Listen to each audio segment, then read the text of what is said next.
She's going to Austria in the morning. Far away. You're gonna see him again. Excuse me, I have a question. Listen, this is my mom. We're moving over. Let's go now. It's okay, Father. Where we go now? The Lord will take care of Papa. I'm not going to see her again, I don't know, for months or years. And that's the last I've seen of my mother. And they kept saying, we can't get a hold of your lawyer. I'm having a hard time believing they actually called my lawyer. Now, the Winnipeg Remand Center is a cruel place right now. Everybody in the Remand Center in Winnipeg is on solitary confinement. And they say that's based on COVID. And the judge said that the restrictions on the church does not violate their charter rights. I could not believe my ears.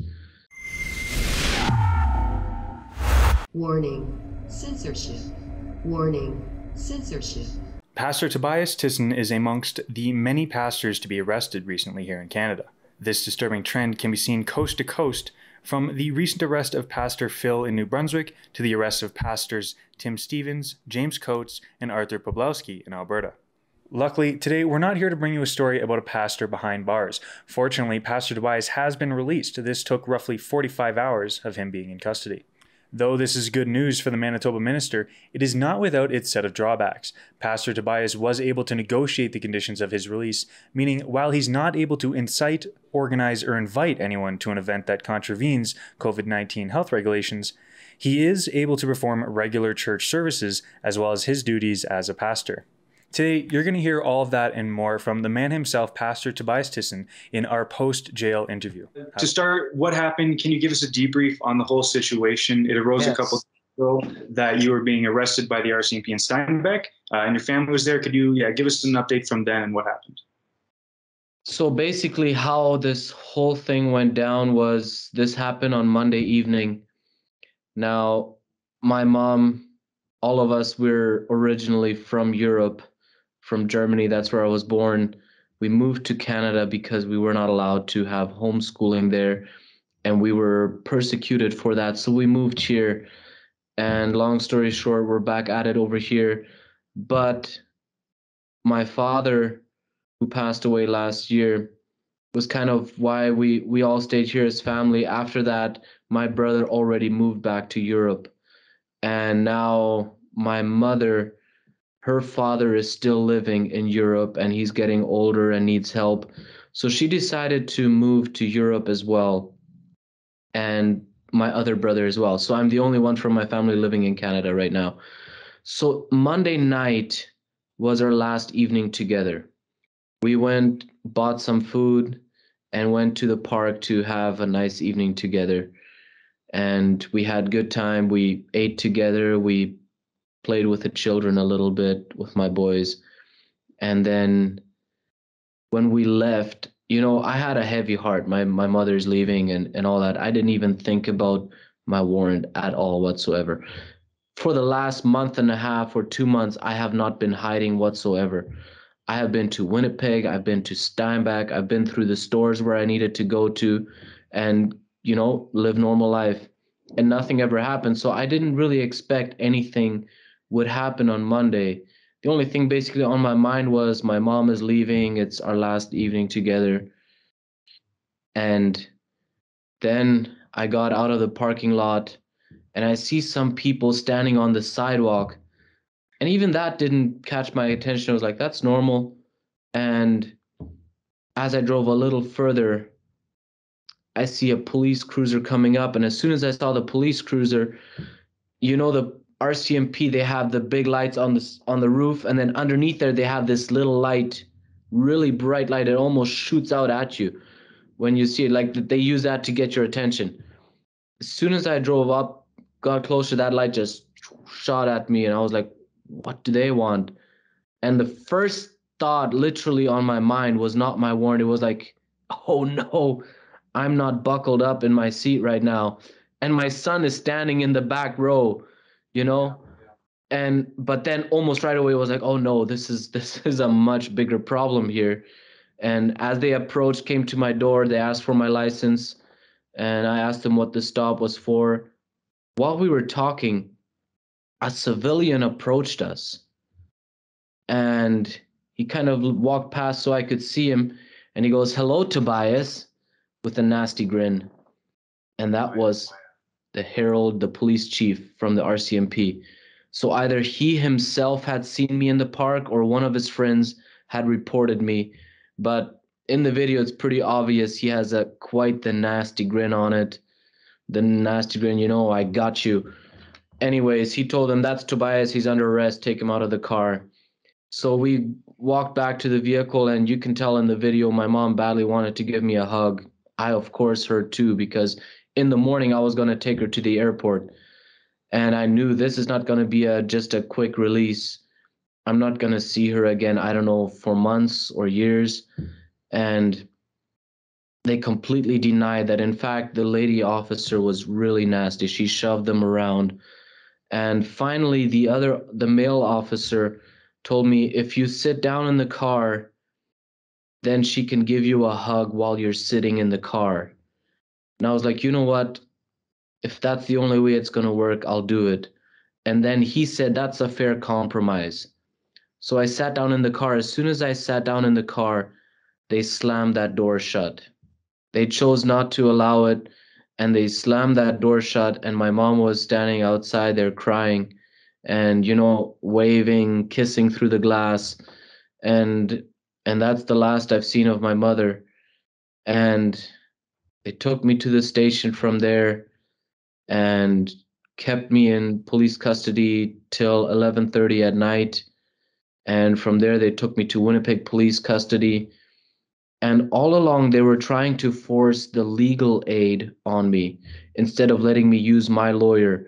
And they kept saying, "We can't get a hold of your lawyer." I'm having a hard time believing they actually called my lawyer. They lied to me before. How am I supposed to believe them now when they say, "We can't get a hold of your lawyer. Here's legal aid"? That legal aid wouldn't have fought for me nearly half as hard as my lawyer did. And so I kept refusing. I said, "I'm going to wait here for my lawyer." And once I did talk with them, the conditions were not good. It would have limited me from going to church and from preaching, and I just couldn't live with that. My conscience did not allow me to sign off on that. And that's the original set of conditions that you would have had to agree to. That's right. That's the original ones. And so I said, "No, I can't." And so we did not even have a bail hearing on Tuesday, the first day I was in. And we got scheduled for the following day's bail. And so I was moved to remand and got taken into my cell there after, the check-in is such a long process there. And by the time I got to remand, I've been arrested for close to 20 hours. I was not allowed to call my wife. I was not allowed to call any pastor for me. I was only allowed to call my lawyer. Once I got to remand, I asked them if I could call my wife, and they brought me a phone, but in remand center, you got to set up your voice. You got to set up your own profile on the phone. None of that was explained to me. So I was trying madly to call. I called like 10 times. I called 6 different people, and I never got through. And once they took me to my cell, I told him, "Can you work it out for me to call my wife tonight yet?" And he says, "I'm going to try." And it wasn't until the next day in the morning, I was arrested for 39 hours before I could speak to my wife. And that's cruel. Now, the Winnipeg Remand Center is a cruel place right now. Everybody in the Remand Center in Winnipeg is on solitary confinement. And they say that's based on COVID. So you got to spend 23 and a half hours in your cell in a 24-hour period. Half an hour during the day, you're allowed to have a break where you can take a shower or do a phone call. The rest of your time, you're stuck in your cell. My cell was on the second floor, and it was not, it was it was a hallway beside the second floor, and then there was a railing, and the cafeteria was down below. And the rooms, it was not a straight wall, but it was a wall where you had angles. Try to show it on here, like it's angles, and then your doors are at an angle. You can't look straight out. And my room was at the very end. All I could see was the wall of the cafeteria at the end there, a little piece of railing, and down below, some cellmates, they had their doors like this, where they could face each other through the door at the angle. But all I could see was just a little bit of railing, a wall through my door, and some of the inmates could see a clock in the cafeteria from out their room, but I never had a sense of time. And that's the cruel part of jail. It wants to break you in your mind. Your mental strength is under extreme attack when you're in jail. I was going to ask you if you thought during your time in custody that you were treated particularly unfairly because of the situation, but even what you're describing, I mean, that could be considered torturous for most people in general. So it seems like you've gone through quite a lot in that time. Yes. The first night, especially Winnipeg custody, was really nasty. They keep the bright light on all night long. They bang on the doors every 15 minutes. When you're trying to sleep and you get woken up so frequently, it frustrates. It really frustrates you. And so, and they try to do it. They try to say, well, we got to make sure you're doing okay, because they come by the door. Are you okay? Are you okay? Finally, I told them, of course I am okay. And they says, well, that's just our policy. So it's a policy to break people down. That's what it's intended to do. And to give you a little example of not knowing, being somewhere, not knowing what the time was, during the night, I must have dozed off somewhere. And I woke up and I was like, well, it must be morning.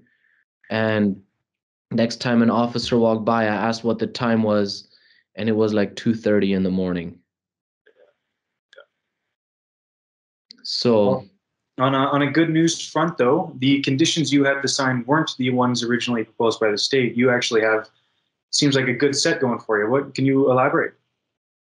Yes, so the condition was modified, and I'm really thankful for that. I didn't know that they would modify it, and I was consecrated to stay in jail if I wouldn't be allowed to have my religious liberties back. And they were changed to say that while I'm not allowed to incite or organize or invite anybody to a gathering that is in contravention of COVID-19, it goes on to say, to clarify, this does not affect his ability to perform regular religious services and perform his duties as a pastor. So I'm not limited to come to church or to preach, or pastoral duties are to invite people to church. So that is protected. Anyways, I'm glad to say that I'm allowed to attend and speak at rallies. Yeah. I'm just not allowed to invite or organize them, but they can't limit my free speech so far, thankfully. Yeah. And speaking of the church, recently on just a couple of weeks ago, your church was set to go to court, and we were going to find out about that $1 million ticket. What is the current status of that whole situation? That got postponed again, and in fact, they blended that court with mine for November 4th. Interesting. We're set to be back to court. Well, it was just announced that the province of Manitoba is actually coming out of its emergency state, or the state of emergency that's been imposed on it is being waived. However, all the health measures have remained the same. So this, even though they're coming out of a state of emergency, it seems like nothing has changed. Is that the same for the church and from your perspective? That's what it seems to be like. It seems like nothing is changing on that part. They're still pushing the vaccine. They're still pushing the segregation and the limiting of people to church unless they're vaccinated. And in fact, I've lost a lot of faith. I had very little faith in our legal system anyways, but I lost a lot of that little bit when we heard the decision made, I think just yesterday, or was it? I think it was just yesterday when they said that the churches that were in court in Manitoba, and the judge said that the restrictions on the church does not violate their charter rights. I could not believe my ears. And that's what he said. I want everybody to know that those people that are deciding those matters don't know with what grave of a situation they're dealing with. They don't know that they're going to face a God who has instituted worship and who has made us to worship him and who wants us to worship him and who wants Christians to come together to worship him. That's his pleasure and our strength and our ability to function in life. That judge doesn't comprehend that and is going to be in for a rude awakening. And lastly, if people want to support you and your legal fight against the state, where do they go? If anybody wants to support what I'm going through, there's probably multiple court cases still to come. And the JCCF is supporting me in this. They are funding a criminal lawyer to fight on my behalf. And I so appreciate all the support, all the prayers, and so many people who have thought about me. I've seen the traction online, and it's so encouraging, so heartwarming to know that there's many people that are on our side, that are standing with us. And that's the way to go. We must stand together and support each other. Thankfully, we're not all in jail at the same time, and there are some people outside who are standing behind and have our backs, and I'm so thankful for that. Thanks for sticking to the end, guys. And let me remind you, though the battle is won, the war is not over. And as Tobias said himself, he and the church will be in court on November 4th. So if you want to show your support, go to jccf.ca and you'll be able to help fund his legal fight. And if you want to show your support for other pastors across the country, check out savepastorphil.com, freepastorjames.com, or savearthur.com to get involved. There are many avenues in which you can support, and I want to remind you to stay tuned because updates are sure to be on their way. So if you want to follow our coverage, go to rebelnews.com and you'll see the full side of the story. For Rebel News, I'm Sidney Fizzard. If you want to show your support for those who are being marginalized by the vaccine passport, go to fightvaccinepassports.com, where we're taking on strategic legal cases against the vaccine passport. If you think you have a case, send us an email and tell us your story. Or if you want to help fight back against this medical apartheid, please show your support at fightvaccinepassports.com.